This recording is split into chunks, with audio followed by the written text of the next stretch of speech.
युवराज, आमची खूप खूप इच्छा होती हो बाळराजेंच्या लग्नात मिरवायची, येसू, पण शेवटी नाही जाता आलं रायगडावर. येसू वाईट नका वाटून घेऊ.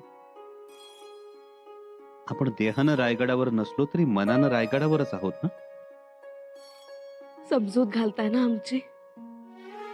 हम्म. खरं तेच सांगतो. आपण देहानं नसलो तरी मनानं रायगडावरच आहोत आणि बाळराजांना सुद्धा ही गोष्ट ठाऊक आहे. हो, पण तरीही येसू, आज अनेक जण लग्न मांडवात असतील पण शरीरानं मनानं भलतीकडेच असते. पण आपलं तसं नाही. आपण मनानं तिथंच आहोत, लग्न मांडवात. आणि आजच नाही, नेहमीच असणार आहोत बाळराजांच्या सोबत. एवढंच नाही तर आपण बाळराजांना कधीच अंतर द्यायचं नाही, कधी विसरायचं नाही. जी जी युवराज. डोळे पुसा.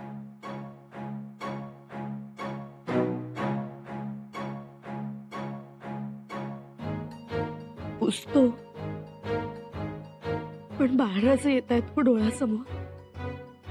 तुम्ही पाठवलेला फेटा बांधलेले, बाळावर मळवट भरलेले, हातावर मेहंदी काढलेले, हत्तराचे फाळे कानात, गळ्यात सोन्याचा गोफ, राजपिंडे देखणे, आमचे नवरदेव, आमचे बाळराजे असे असे घोड्यावर बसलेले. येसू, तुमच्या डोळ्यातलं मनातलं हे रूप असंच साठवून ठेवा.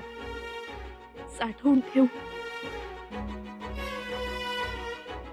पण त्याचा काय उपयोग आता? तुमच्या हौसे मौजेसाठी आम्ही बाळराजांचं पुन्हा लग्न करू. मोठा मांडव घालू, हत्तीवरून मिरवणूक काढू, लक्ष भोजन घालू.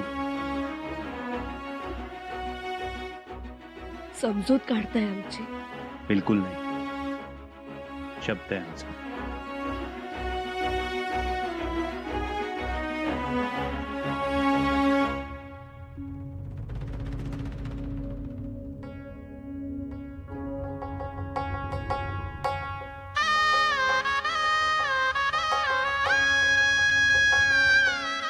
मातोश्री, शेवटी नाही तर नाहीच यायला जमलं दादासाहेबांना. काहीच टाकता आलं अक्षता बाळराजेंवर. मका वाईट वाटून घेऊ. आता ते आले नाहीत म्हणून बोलणं आयुष्यभर ऐकून घ्यावं लागेल. तुम्ही आधी चला मांडवा. मातोश्री, दादासाहेबांच्या बाबतीत असं का होतं हो नेहमी? आम्हाला याची कल्पना नाहीये का? बघा ना, ते कसे रायगडापासून दूर राहतील हेच बघितलं जातं. असं का करतात सांगा ना मातोश्री. त्यांना रीतसर आमंत्रण जात, रीतसर निरोप जातो. आम्हाला सगळ्या गोष्टी कळतात, तरी आम्हाला शंका होतीच. म्हणून आम्ही आमच्या मालकांना पाठवलं, घेऊन या म्हणालो. पण ती आमची धडपड धडपडच ठरली मातोश्री. अणुबाई, बघा ना मातोश्री, सगळ्यांचे सगळे पाहुणे आले. लांबून लांबून माणसं आली. दूरचे आले, परके आले, अगदी नागपुरापासून माणसं आली. पण इथल्या इथे आमचे दादासाहेब ते काही आले नाहीत. मुळात त्यांना येऊ द्यायचंच नव्हतं. तुम्ही म्हणता अगदी तसंच आहे असं नाही राणूबाई.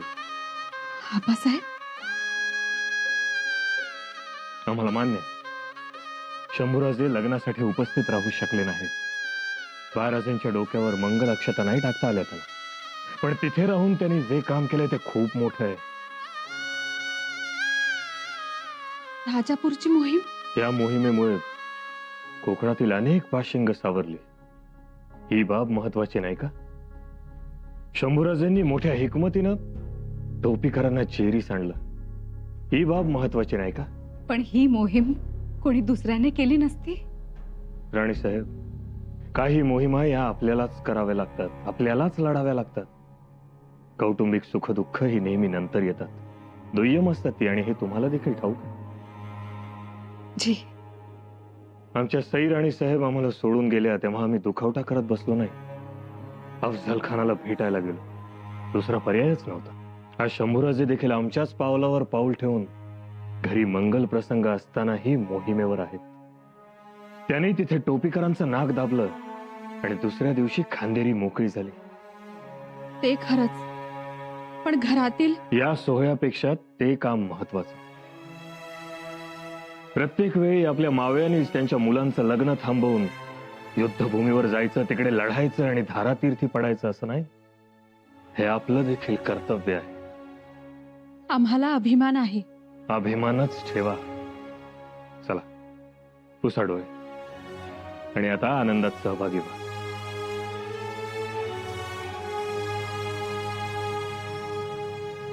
आणखीन एक लक्षात ठेवा, कोणीही कितीही राजकारणाच्या चुलीवर डाळी शिजत ठेवल्या तरी एकाचीही डाळ शिजणार नाही, हे पक्क ध्यानात असू द्या. आम्हालाही तेच हवंय. आमच्यावर विश्वास ठेवा. चल.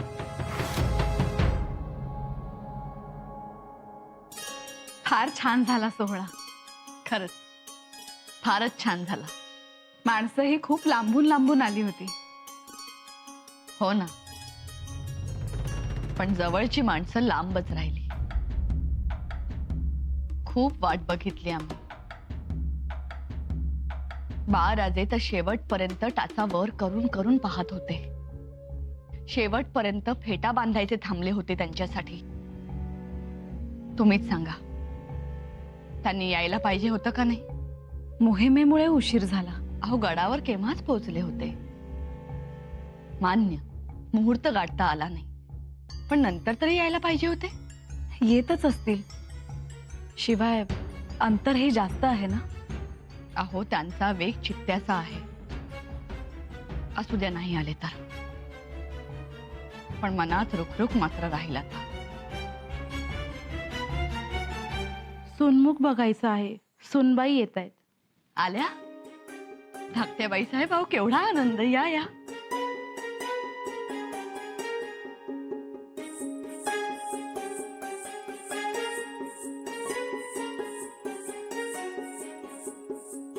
अखंड सौभाग्यवती भव.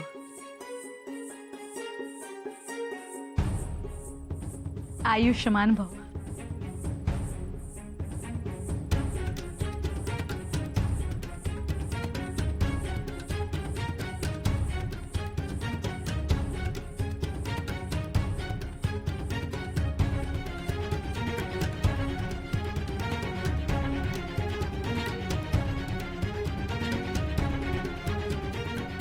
बघा, डोळे भरून सन्मुख बघा.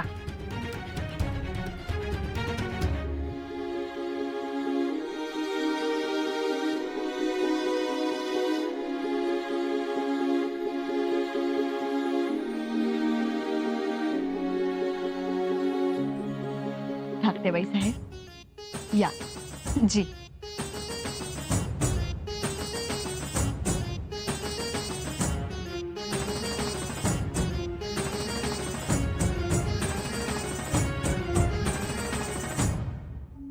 बरं झालं तुम्ही आलात. जी बोला. सगळी तयारी झालीये? सगळी तयारी करून ठेवली आहे महाराणी साहेब. ठीक.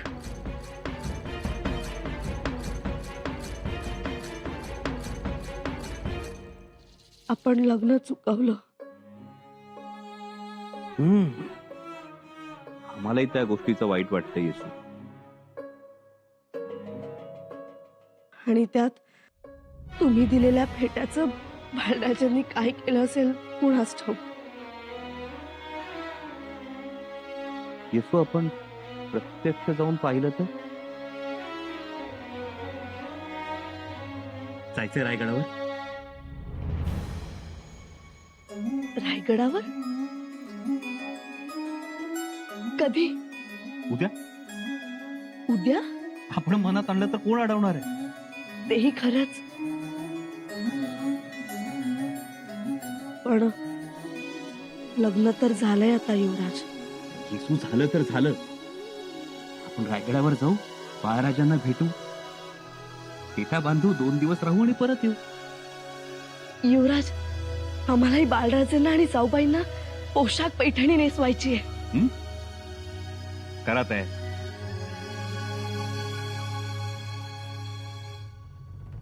या या महाराणी साहेब. हे काय? पेट्या, करंड्या? आपला हात लागला की या पेट्या करड्या रवाना करता येतील. असं म्हणजे तुम्ही काल जे म्हणाला होतात ते हेच? हो.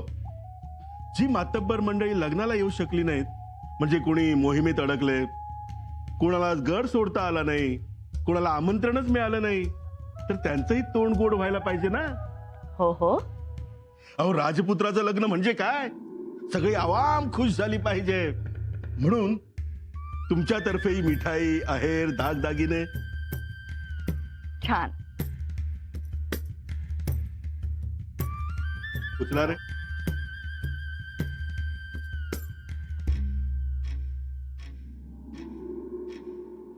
आणि हा कोणाला?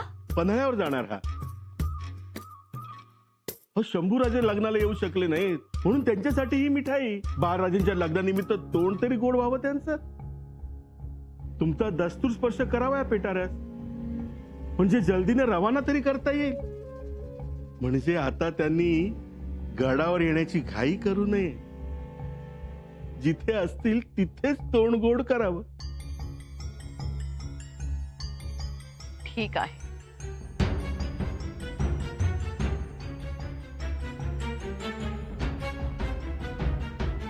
उचला.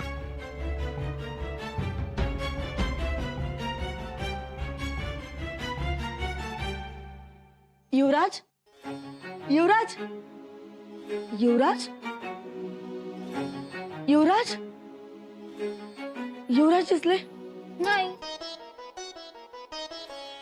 सकाळी दालनात आलीस तेव्हा?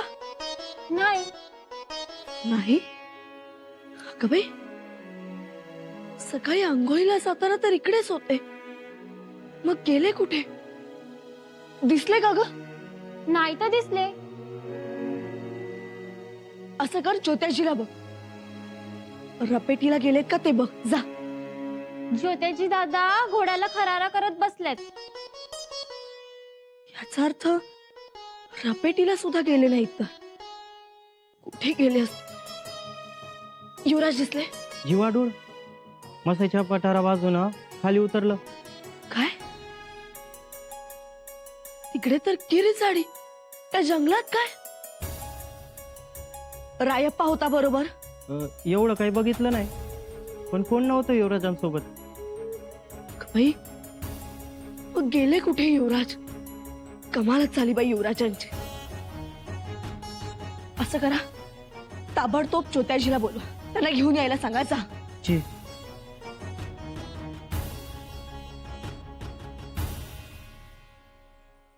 कुठे गेले असतील युवराज?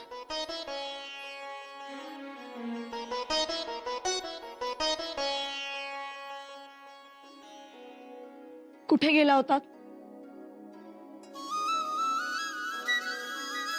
रानमेवा आणायला.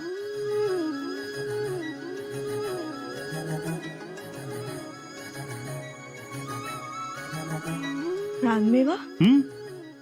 आता बाळराजांच्या लग्नात आपल्याला काही जाता आलं नाही, त्यामुळे बाळराजे आमच्यावर खासे चिडले असू. त्यांना किती नजराणे दिले, किती समजावलं तरी ते काही ऐकायचे नाही. पण हा रानमेवा पाहिला की लगेच येऊन आम्हाला बिलगते. म्हणून असं पहाटेच जायचं? युवराजनी आता धाकट्या भावाची नाराजी दूर करायची तर एवढं करायलाच पाहिजे ना. युवराज, तुम्ही म्हणजे ना, चला आता आंघोळ करून घ्या. केव्हा तयार होताय? चुटकी सरशी तयार होतो आम्ही. राणी साहेब, सुनबाई आपल्या दर्शनासाठी येत आहेत. पाठवा आमच्या सुनबाईंना.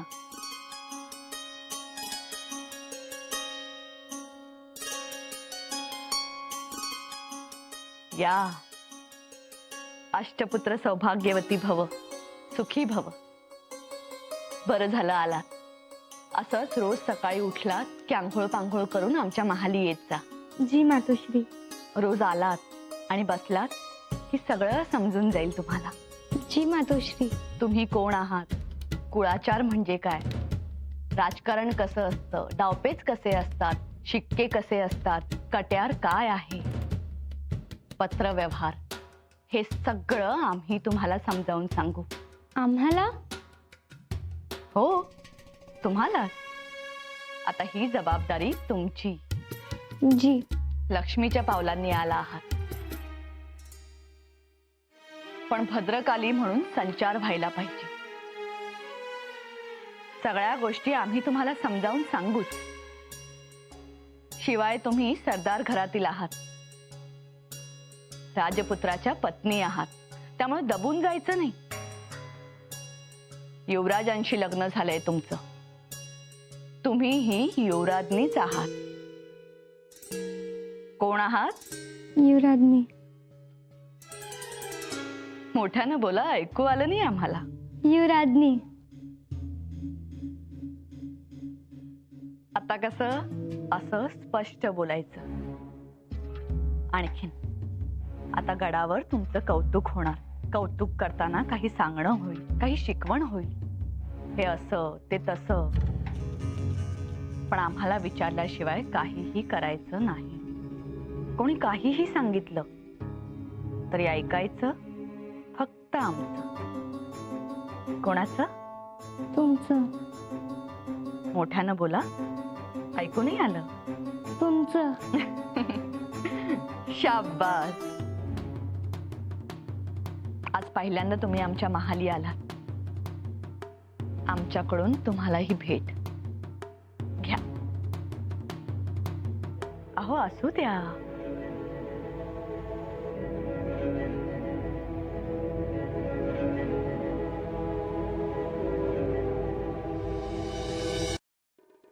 युवराजनी, आवरा लवकर, घाई करा. रायपा, दरवाजा उघडा आणि मेणे आताच घ्यायला सांगा. म्हणजे युवराजनी भवानी बाळांबरोबर इथूनच मेण्यात बसते. जी धनी. आणि हो, 2 मेणे ठेवा धाराऊंसाठी सुद्धा. इंतजाम केलाय. बरं, बाबाजी आणि जनार्दन पंत कुठे आहेत? ते पुढल्या मेट्रो तुमची वाटच बघतायत. आणि बाबाजींनी तर 3 दरवाज्यावरती पथक तैनात ठेवलंय, वाटच बघतायत तुमची. आम्ही येईपर्यंत हुशारीनं राहा. हं?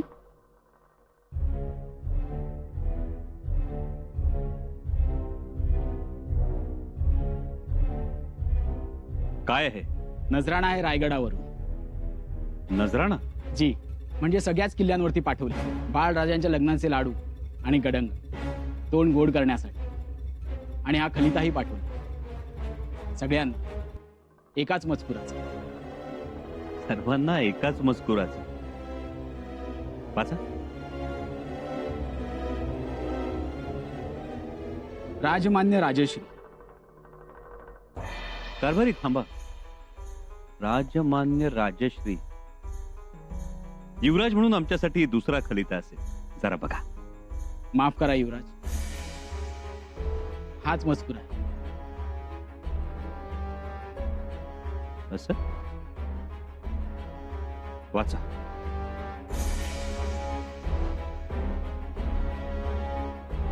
काही कारणाने आपणास लग्नास येता आलं नाही, तरी आम्ही समजतो की आपल्या आशीर्वाद वधूवरांना पोचल्या. अशीच तुमची कृपादृष्टी वधूवरांवर नेहमीच राहू दे. बाकी सर्व क्षेत्र राजदरबारी अशीच निष्ठा असू द्यावी.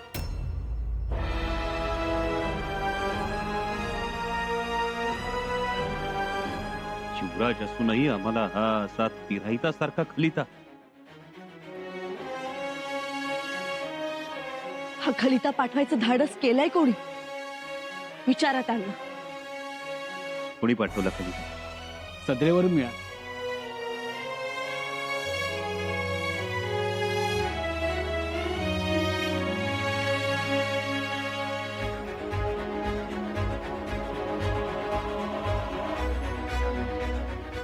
सदरेवरून म्हणजे कारभाऱ्यांनी दिला.